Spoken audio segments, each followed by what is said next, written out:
Hey, you didn't want any breakfast? We're always told that breakfast is the most important meal of the day. But what exactly constitutes breakfast food? Can any food be a breakfast food? For many, this continues to be an open question. Traditionally, many of us think of foods like cereal, toast, pancakes, sweet rolls, and bacon and eggs. Just give me all the bacon and eggs you have. But there are many breakfasts out there that may seem a little odd. So let's cook up the top 10 strangest breakfasts you should try. Pancake, pancake, pancake, pancake. Rudolph recipes. Best way to spread Christmas cheer is singing loud for all to hear. The Christmas season probably isn't the best time of year to be talking about reindeers as food, but the truth is there are plenty of people around the world who enjoy a nice big helping of reindeer meat for breakfast. The Alaska Sausage Company offers several products that include reindeer meat, including rings and links. Canned reindeer meat hits peak demand in Finland around the Christmas season, but it enjoys a big following year-round. Many of us have grown up with romantic notions fueled by books, songs, and TV programs about Rudolph the Red-Nosed Reindeer and Santa's other little helpers. However, in countries like Finland that have reindeer herds, Santa's helpers are thought of much as many people think of cows.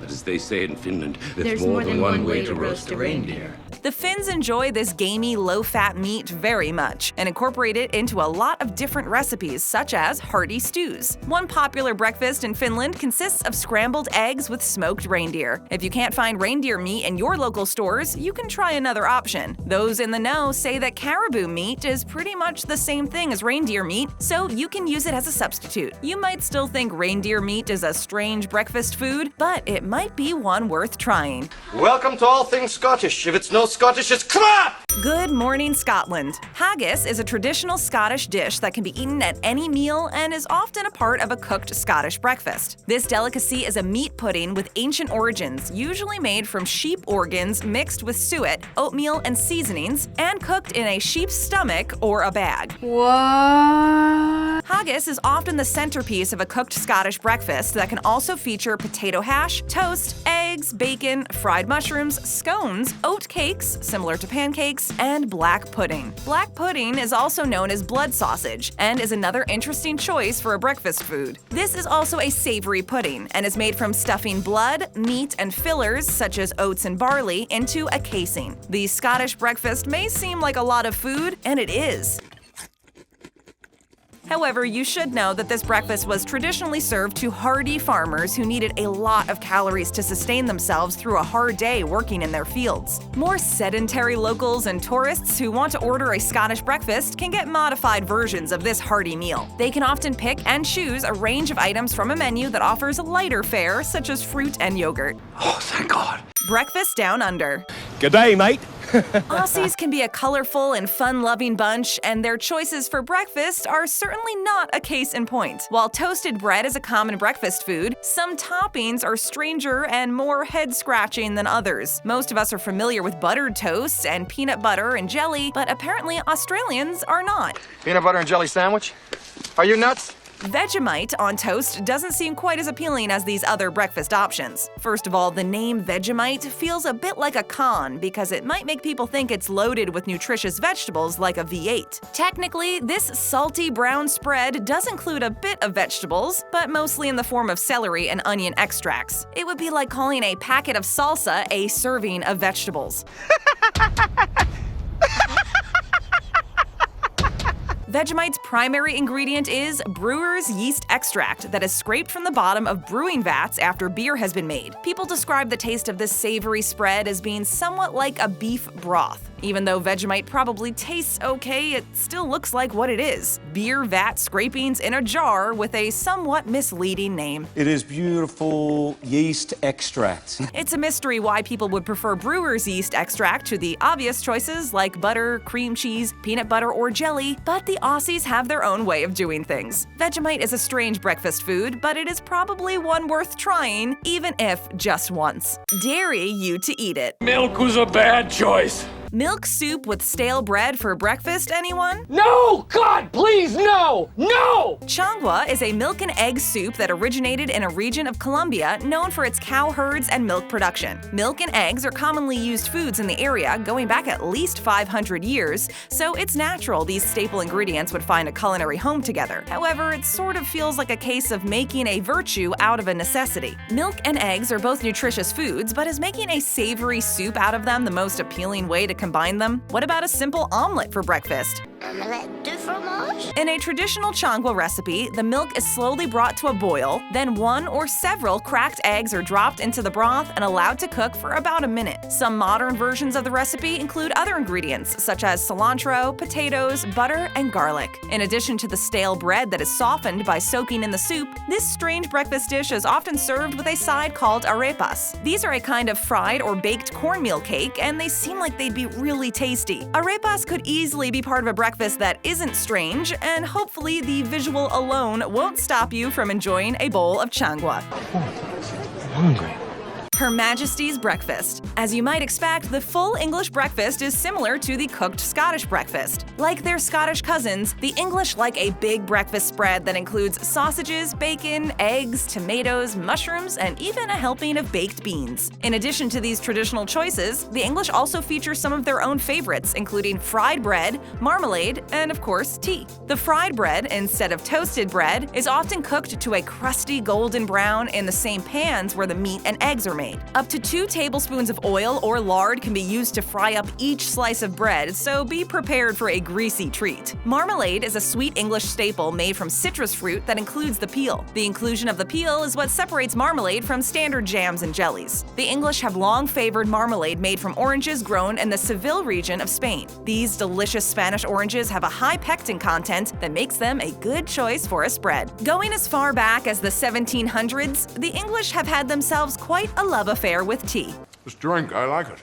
I know, it's great, right? Another!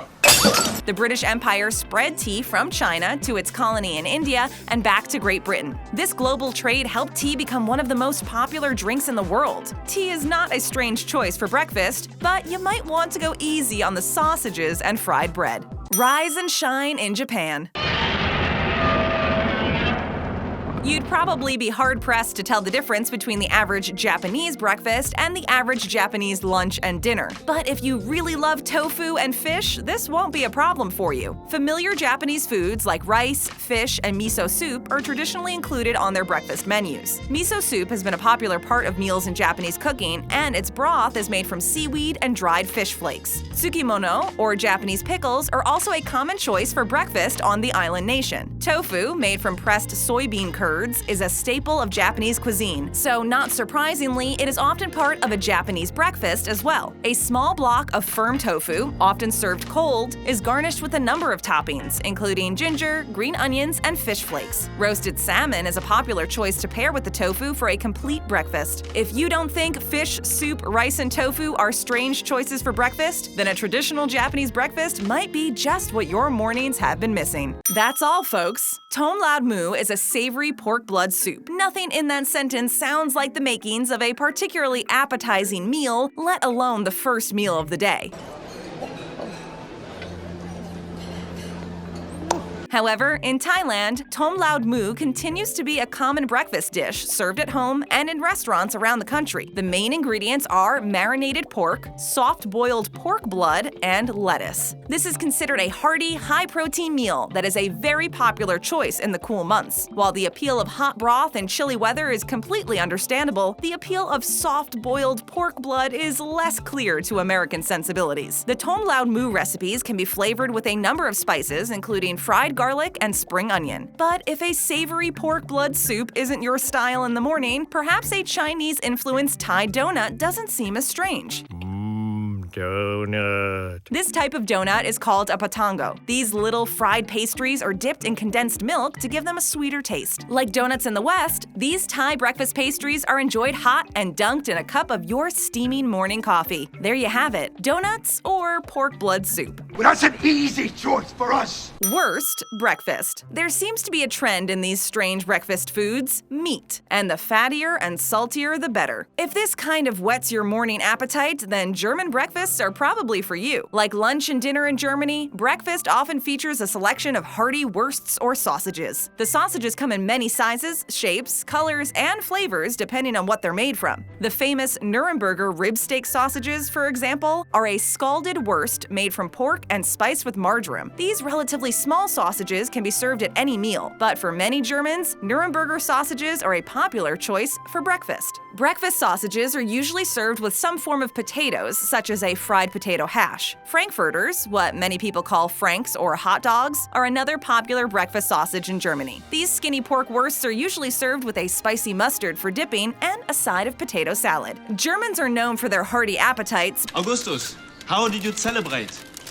I eat more candy. But all this sausage and potatoes seems a bit heavy. So are hot dogs really a good choice for breakfast? It might sound like dorm room hangover food to many of us. However, if you are in the mood for a meaty breakfast with plenty of spice, then German wursts might be a tasty and strange choice for you. Siri, what's for breakfast? Siri Paya, which means head and legs in the Urdu language, is a traditional stew in Pakistan. This hearty meal is one of the most popular breakfast dishes in the country. This strange breakfast food, as you probably guessed, is made from the feet and head of animals. The feet. I told you, but didn't I tell him about the feet? Depending on what's available, a combination of goat, beef, and lamb is used in most recipes. In this case, using the head means scooping the brain out of the skull and boiling the organ. Brain, are you all right? The skull and the feet are cooked together in another pot of water for at least 4 to 5 hours. This process results in a hearty, meaty broth. 4 hours is close to the minimum time you would let this kind of broth cook. Many people prefer to leave it simmering all night because the extended cooking time brings out the flavors even more. Masala, a mixture of curry, coriander, black pepper, cumin, and ginger, is a staple in much of Pakistani and Indian cooking. Yogurt is usually combined with the spice mix to make a creamy sauce. The thick orange sauce is mixed with the assorted animal parts and allowed to simmer. The dish is flavored with a combination of onion, ginger, green chilies, and lemon. Siri Paya is a rich, nutritious meal eaten by large numbers of people every day, but it's also a strange breakfast. Smuts for breakfast. You are pulling my leg. Ustilago maydis, or corn smut, is a plant fungus that attacks corn crops. In Mexico, the resulting delicacy is known as huitlacoche. Modern Mexicans adopted this strange breakfast food from the ancient Aztec civilization that ruled the region before the Spanish conquistadors arrived in the early 16th century. What exactly is huitlacoche? It's a tumor-like structure that forms on the growing corn kernels. The tumors are called galls. The galls are often described as mushroom-like and include blue-black spores. Are you getting hungry yet? Oh boy, I'm so hungry I could eat a horse. Mexicans harvest the blackish-gray galls from the infected corn and use them as a filling in quesadillas, tamales, as well as in soup recipes and sauces. Although the United States government has worked to eradicate corn smut in American crops because it is a form of blight, the U.S. has allowed a limited program of huitlacoche cultivation that started back in the 1990s. Efforts have been made to improve the delicacy's reputation outside of Mexico by referring to the fungus as the Mexican truffle. On the plus side, huitlacoche is a little bit higher in protein than regular corn, but I'm not sure that's enough to overcome the negatives associated with eating a form of blight. To many of us, a huitlacoche-filled quesadilla seems like a strange breakfast choice, but if you try it, you might be surprised. Checking us out for the first time? Then go ahead and hit that subscribe button and ring that bell to join our notification squad. And don't forget to find out how to become an official BabbleTopper by clicking on the join link in the description below.